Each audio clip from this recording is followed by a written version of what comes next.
Sir ನಮಸ್ಕಾರ. ನಮಸ್ಕಾರ sir. Sir ನಿಮಗೆ ಪರಿಚಯ ಮಾಡಿಕೊಡಿ ಸರ್ ನಿಮ್ಮದು. ಸರ್ ನಾನು ಶ್ರೀನಿವಾಸ್ ಅಂತ ಹೇಳಿ ಗದ್ದೆಬೋನಹಳ್ಳಿ, ನಾಗಮಂಗಲ ತಾಲೂಕು, ಮಂಡ್ಯ ಜಿಲ್ಲೆ. ಸರ್ ಟೊಮೆಟೊ ಎಷ್ಟು ವರ್ಷ ಬೆಳೀತಾ ಇದೆ ಸರ್ ನೀವು? ಸರ್ ಟೊಮೆಟೊ ಒಂದು 7-8 ವರ್ಷದಿಂದ ಬೆಳೆದಿದ್ದೀನಿ ಸರ್ ನಾನು. ಸರ್ ನೀವು ಇಲ್ಲಿ ಎಷ್ಟು ಎಕರೆ ಟೊಮೆಟೊ ಹಾಕಿ ಸರ್? ಸರ್ ಇಲ್ಲಿ 1 ಎಕರೆ ಐತೆ. 4,000 ಚಿಲ್ಲರೆ ಸಸಿ ನಾಟಿ ಮಾಡಿದ್ವಿ. ಸರ್ ಹಂಗೆ ನೀವು ಈಗ ನಮ್ಮ ಧರ್ಮಲಿಂದ ಪ್ರಾಡಕ್ಟ್ ಯೂಸ್ ಮಾಡಿದ್ರಲ್ಲ, ಮತ್ತು ಗೊಬ್ಬರ ಅದ್ರ ಬಗ್ಗೆ ಒಂದು ಸ್ವಲ್ಪ ಮಾಹಿತಿ ಹೇಳಿ ಸರ್. ಸರ್ ಫಸ್ಟ್ ನಾನು ಸ್ಟಾರ್ಟಿಂಗು ಸಸಿ ನೆಟ್ಟ ಒಂದು 3 ದಿನದಿಂದ 4 ದಿನಕ್ಕೆ ಟೊಮೆಟೊ ಸ್ಪೆಷಲ್ ಜೆಟಲ್ ಕಂಪ್ನಿದು ಟೊಮೆಟೊ ಸ್ಪೆಷಲ್ನ ಗೆಡ್ಡೆಗೆ ಬಿಟ್ಟೆ ಸ್ಟಾರ್ಟಿಂಗು. ಆಮೇಲೆ ಮತ್ತೆ ಇನ್ನೊಂದು ವಾರ ಬಿಟ್ಟು ಮತ್ತೆ ಇನ್ನೊಂದ್ಸಲ ಬಿಟ್ಟೆ. ಮತ್ತೆ ಇನ್ನೊಂದ್ಸಲ ಡ್ರಿಪ್ಪಲ್ಲಿ ಗೊಬ್ಬರ ಕಳಿಸ್ದೆ. ನೋಡಿ ಗಿಡ ಯಾವ ಥರ ಬಂದೈತೆ ಅಂತ. ಮತ್ತೆ ಗಿಡ ಚೆನ್ನಾಗಿ ಕುಡಿ ಹೊಡ್ಕೊಂಡೈತೆ. ಗೆಡ್ಡೆಯಿಂದನೇ ಹೊಸ ಬ್ರಾಂಚ್ಗಳು ಓಪನ್ ಆಗಿ ಚೆನ್ನಾಗಿ ಬರ್ತೈತೆ ಗಿಡ, ನೋಡ್ಬೋದು ನೀವೇ.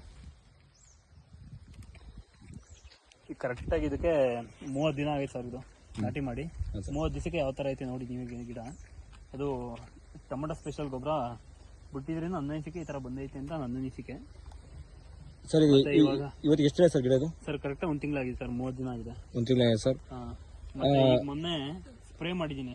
ಅದು ಡರ್ಮಲಿಂಗ್ ಗ್ರೀನ್ ಅಂತ ಮೋಸ್ಟ್ ಇರ್ಬೇಕು, ಹೆಸರು ಸರಿಯಾಗಿ ಗೊತ್ತಿಲ್ಲ. ಡರ್ಮಲಿಂಗ್ ಗ್ರೀನೇ ಅದು. ಸ್ಪ್ರೇ ಮಾಡಿದ್ದೀನಿ. ಹೂವು ನೋಡಿ, ಹೂವು ಚೆನ್ನಾಗಿ ಕಚ್ಚುತ್ತೈತೆ. ಇವಾಗ 30 ದಿನಕ್ಕೆ ಹೂವು ಚೆನ್ನಾಗಿ ಕಚ್ಚುತ್ತೈತೆ. ಎಲ್ಲ ಗಿಡದಲ್ಲೂ ಕಚ್ಚುತ್ತೈತೆ.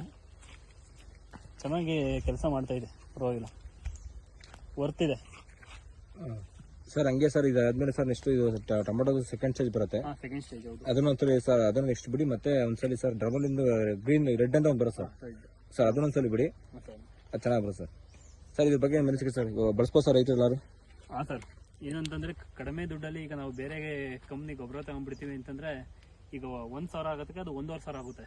ಈಗ ಬೇರೆ ಕಂಪ್ನಿ ಗೊಬ್ಬರ ಯೂಸ್ ಮಾಡ್ತೀವಿ ಅಂತಂದರೆ, ಈಗ ಅದೇ ನಾವು ಜೆಟಲ್ ಕಂಪ್ನಿದು ನಾಗಾರ್ಜುನ ಜೆಟಲ್ ಕಂಪ್ನಿ ಯೂಸ್ ಮಾಡ್ತು ಅಂತಂದರೆ 500 ರೂಪಾಯಿ ನಮಗೆ ಸೇವ್ ಆಗುತ್ತೆ.